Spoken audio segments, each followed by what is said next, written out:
नमस्कार मित्रों, मैं आचार्य धर्म शिक्षक सिद्धनाथ त्रिपाठी कुंडली दर्शन 8 में आप लोगों का स्वागत करता हूं। मित्रों, आज का प्रसंग है, क्या कृष्ण और दुर्वासा को किसी वस्तु के प्रति आसक्ति या वासना थी? आइए इस विषय पर चर्चा करते हैं। गर्ग संहिता में एक कथा आती है। एक बार श्रावण मास में रास के समय भगवान श्री कृष्ण बड़े विलंब से आए तो गोपियों ने उनसे विलंब से आने का कारण पूछा। कृष्ण ने कहा, मेरे गुरु मुनि दुर्वासा आए हैं, मैं उनके दर्शन के लिए गया था। गोपियों को आश्चर्य हुआ, आपके गुरु? तो कृष्ण ने कहा, हाँ, दुर्वासा मुनि मेरे ब्रह्म विद्या के गुरु हैं। गोपियों ने सोचा, भगवान के गुरु कितने महान होंगे, हम उन्हें भोजन कराएंगे।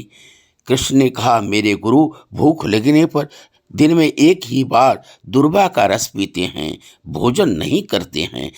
तुम्हारा प्रेम शुद्ध होगा तो वो आहार भी कर लेंगे। गोपियों ने भांत भांत के मिष्ठान बनाए। सोचने लगे कि अब दुर्वासा को बुलाएं तो बुलाएं कैसे, क्योंकि यमुना का रफ्तार तेज था, यमुना का तूफान तेज था, यमुना बरसात के समय बढ़ी हुई थी।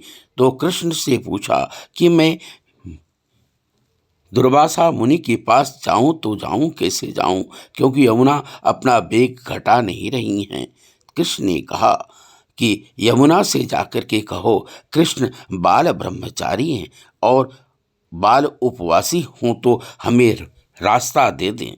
गोपियां तो जानती थी कि कृष्ण दूसरों को परमानंद देने के लिए ही क्रीड़ा करते हैं। ये गोपियां जाकर के यमुना जी से मार्ग मांगा।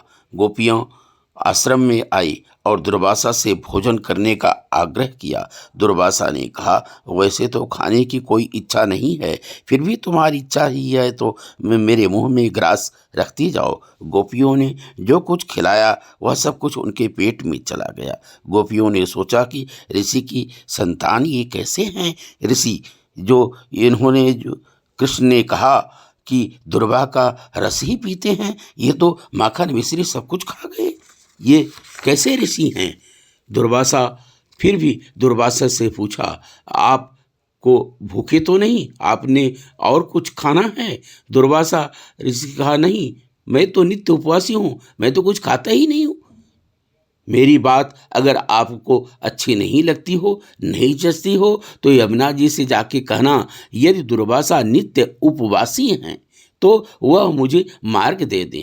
और गोपियां यमुना जी से जाकर के कहीं कि दुर्वासा नित्य उपवासी हों तो हमें मार्ग दे दो। यमुना जी ने मार्ग दे दिया।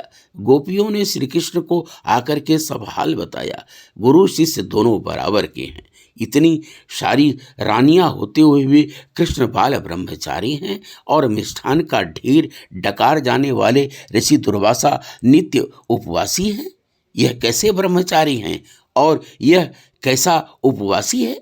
दुर्वासा को किसी भी प्रकार की वासना नहीं थी।